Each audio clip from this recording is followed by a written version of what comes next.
Une question intemporelle, les femmes et la chair.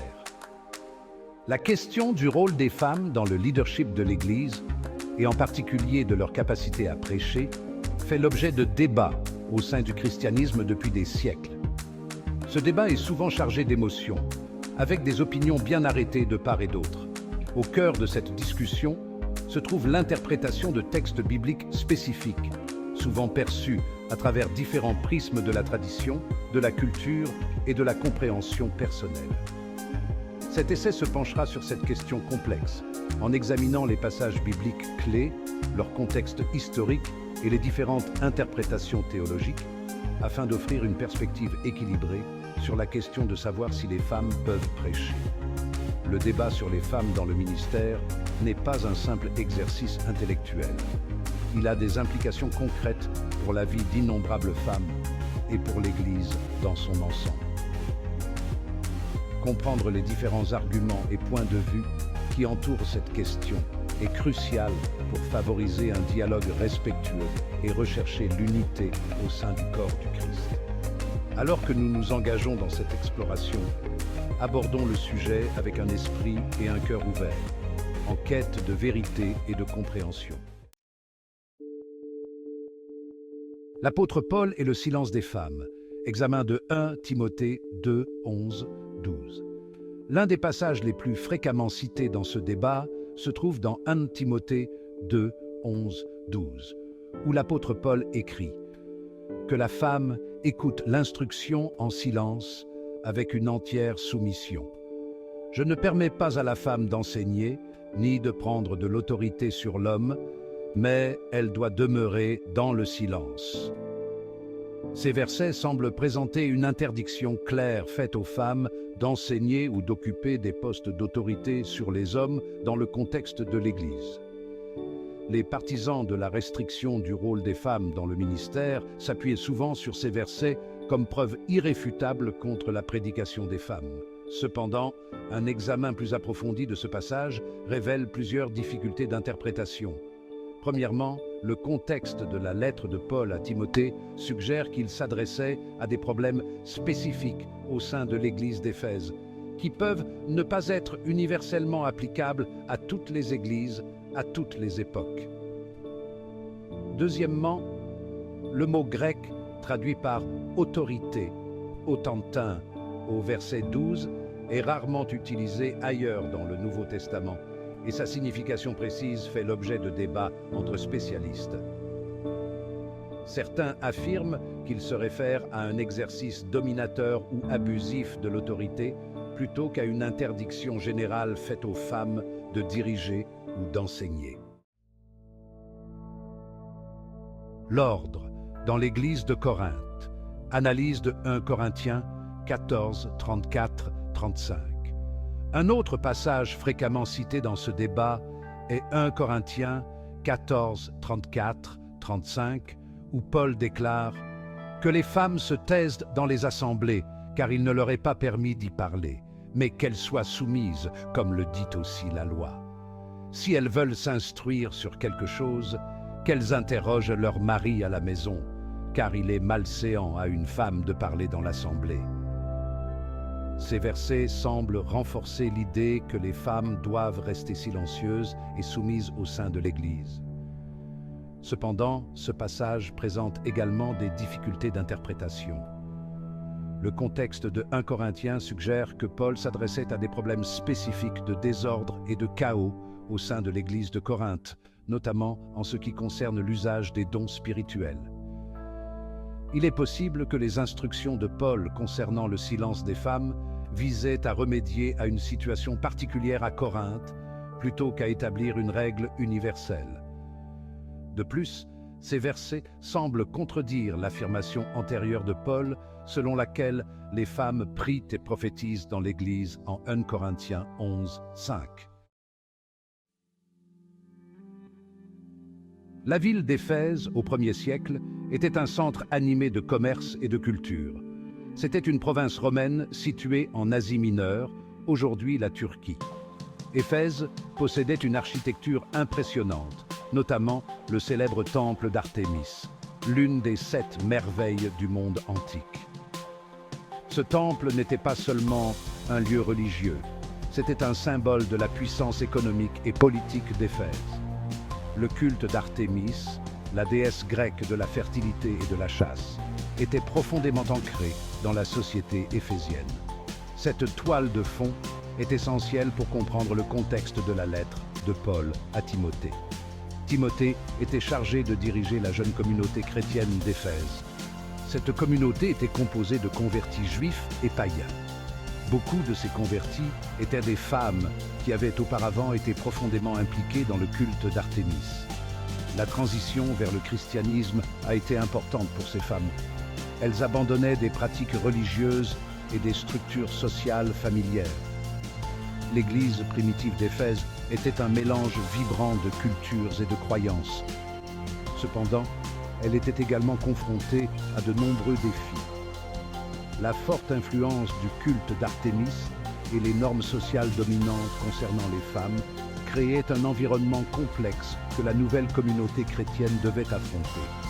Comprendre ce contexte est essentiel pour interpréter les instructions de Paul dans 1 Timothée 2, 11, 12. L'apôtre Paul, figure de proue du mouvement chrétien primitif, a joué un rôle central dans l'établissement de l'Église à Éphèse. Il était non seulement un missionnaire infatigable, mais aussi un mentor et un guide spirituel pour de nombreuses communautés chrétiennes naissantes. Il reconnaissait les défis auxquels cette jeune communauté était confrontée, notamment les persécutions, les divisions internes et les influences païennes environnantes.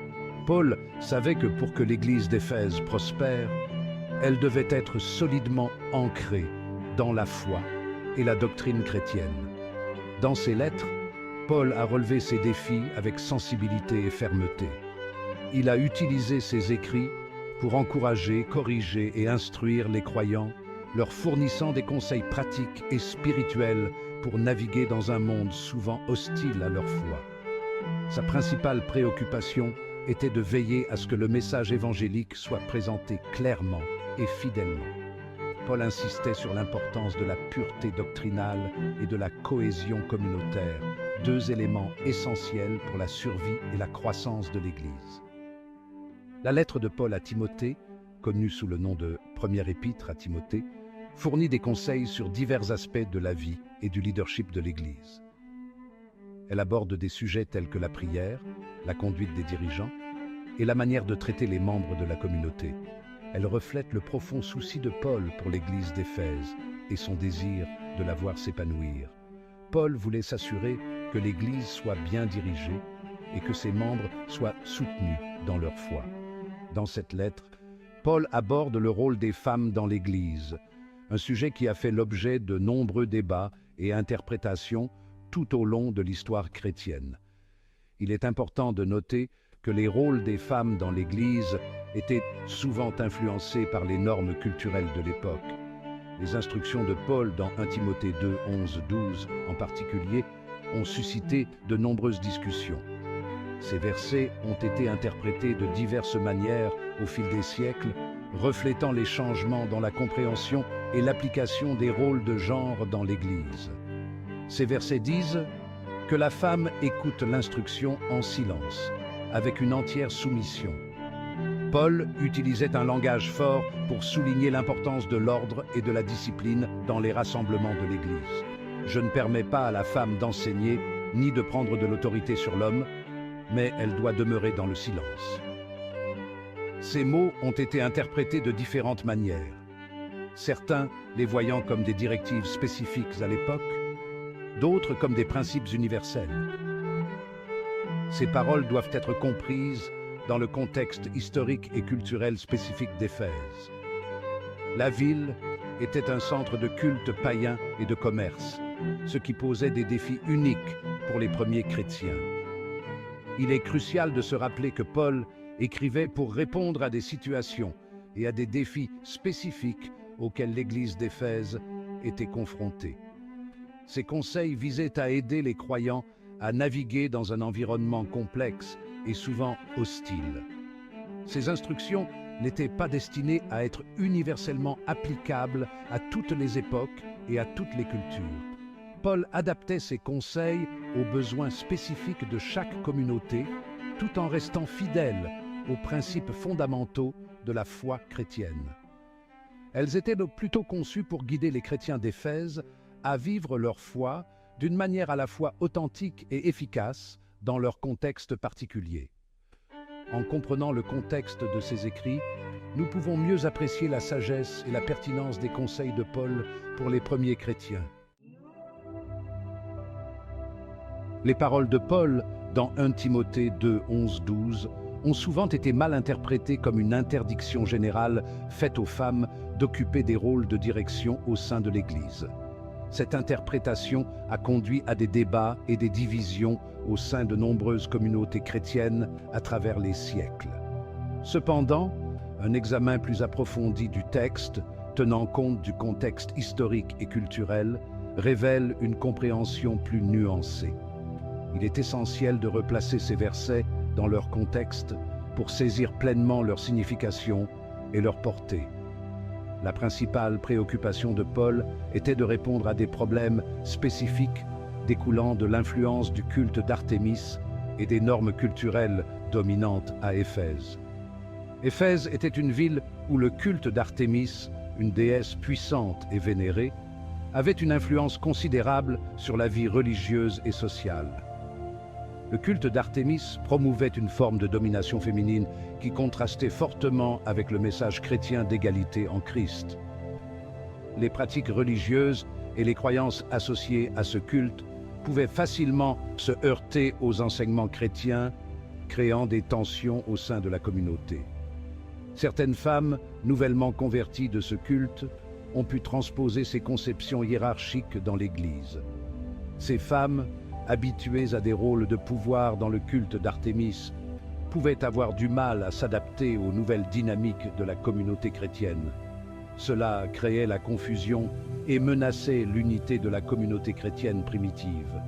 Les tensions et les malentendus pouvaient facilement dégénérer en conflits ouverts, mettant en péril la cohésion de l'Église naissante.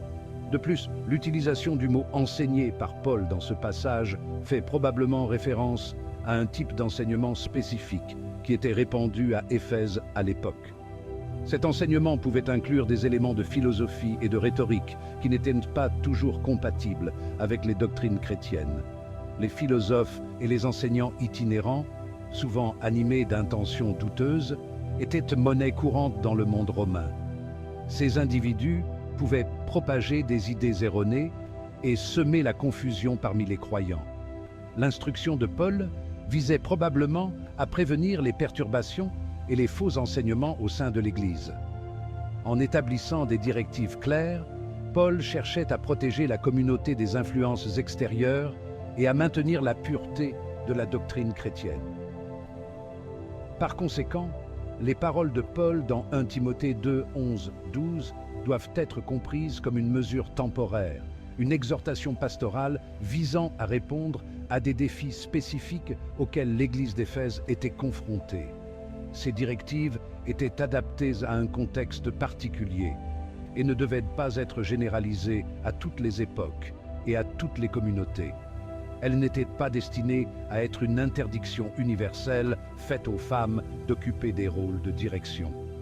Au contraire, l'Église primitive reconnaissait et valorisait les contributions des femmes dans divers ministères et rôles de leadership. Cette interprétation s'accorde avec le message plus large de l'Évangile qui affirme l'égalité de tous les croyants en Christ.